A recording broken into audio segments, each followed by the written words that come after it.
दोस्तों नमस्ते, मैं सुशील कुलकर्णी, आप देख रहे हैं एनालाइजर न्यूज हिंदी। उपराष्ट्रपति पद के चुनाव में ममता बनर्जी ने तटस्थ रहने की भूमिका लेकर शरद पवार को एक बड़ा झटका दे दिया है। झटका क्या, शरद पवार को उनकी औकात ही दिखा दी है, उनके सामने आईना रख दिया है। क्या है शरद पवार? शरद पवार कांग्रेस के उम्मीदवार की घोषणा करते हैं और दावा ये भी करते हैं कि सारा विपक्ष उनके साथ रहेगा, लेकिन उससे पहले ही ममता बनर्जी ये कह देती है कि हम ना देंगे कांग्रेस वालों को वोट, हम तो यहां पे वोट डालने ही वाले नहीं हैं। अब एक बात याद रखनी चाहिए, कांग्रेस के बाद सबसे ज्यादा मेंबर पार्लियामेंट में अगर किसके है तो ममता बनर्जी के हैं। 36 वोट ममता बनर्जी के पास है और उन्हीं 36 लोगों ने मार्गारेट अलवा को वोट न देने का फैसला कर लिया है। अब 208 में से 36 तो ऐसे ही कम हो रहे हैं। सबसे बड़ा झटका लगा है विपक्ष की आघाड़ी को, जो शरद पवार के नेतृत्व में ऐसी रणनीति बनाने का प्रयत्न कर रहे थे। अब ममता बनर्जी और शरद पवार के बारे में बात करते वक्त लोग दोनों इस देश के तीसरी आघाड़ी के राष्ट्रीय नेता के रूप में देखते थे। कैसे हो सकती है बराबरी ममता बनर्जी और शरद पवार की? कभी भी नहीं हो सकती, कभी भी नहीं। कहां ममता, कहां शरद पवार? वो हिंदी में एक कहावत है ना, कहां राजा भोज, कहां गंगू तेली। राजा भोज की बराबरी कभी भी गंगू तेली के साथ नहीं हो सकती। ये दोनों पात्र पुराने वाली कहानी में है, इसलिए मैं इनके नाम ले रहा हूं। हमारे मराठी में भी एक कहावत है, कहां इंद्र का ऐरावत और कहां गागा भट्ट की तट्टाणी। गागा भट्ट की तट्टाणी और इंद्र के ऐरावत की भी तुलना नहीं हो सकती। ऐसे ही ठीक विरोधाभास है इन दोनों में, ममता बनर्जी और शरद पवार में। क्या फर्क है दोनों में, जरा देख लीजिए। वैसे तुलना करने के लिए लोग कहीं किसी की भी तुलना कर लेते हैं। आजकल लोग बोल रहे हैं कि आदित्य ठाकरे महाराष्ट्र के जगन मोहन रेड्डी है। अपने बाप के बदला लेने, अपमान का बदला लेने के लिए अब आदित्य मैदान में उतरे हैं। अरे भाई, जगन मोहन रेड्डी ने न जाने कितने सालों तक इंतजार किया, कांग्रेस से अलग हुए, उसके बाद विपक्ष में बैठे और जब सत्ता ले ली तब बार बार ले रहे हैं।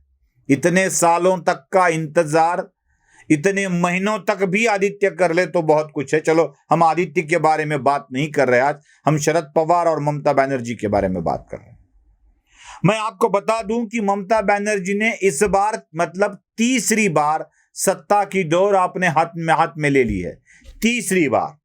और आपको यह भी याद होगा कि ममता बनर्जी ने अलायंस करके तीसरी बार सत्ता नहीं ली है। अकेले के दम पर, तृणमूल कांग्रेस के चिन्ह पर, एक ममता बनर्जी के नेतृत्व में पश्चिम बंगाल की तीसरी बार सत्ता ममता बनर्जी हाथ में ले रही है। और शरद पवार के पार्टी का गठन हो चुके 2 दशक बीत गए, लेकिन एक बार भी शरद पवार अपने बलबूते पर, अपने दम पर पार्टी के चुनाव चिन्ह पर सत्ता हाथ में नहीं ले सके हैं।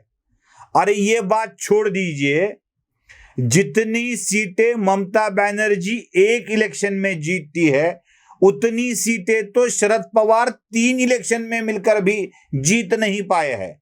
जरा आप जमा कर लीजिए, एक बार गणित लगा लीजिए।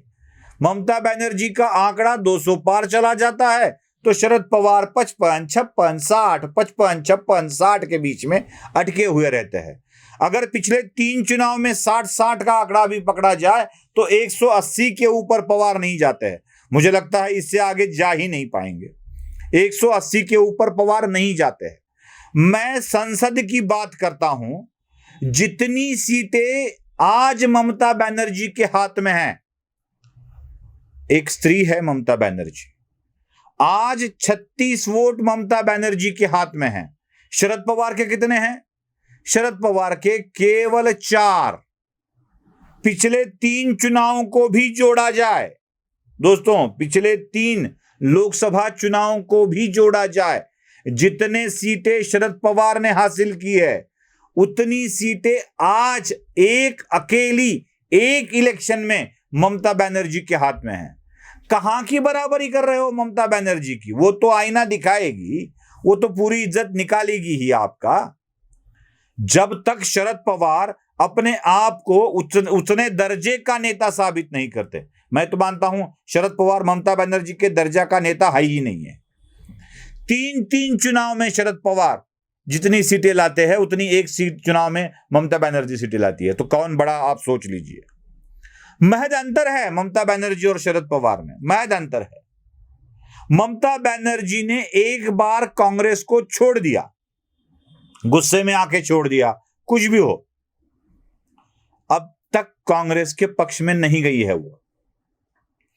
भले ही अटल जी की सरकार में ममता बनर्जी रेलवे मंत्री बनी हो, लेकिन वो कभी कांग्रेस के साथ नहीं गई, कांग्रेस से समझौता करने नहीं गई।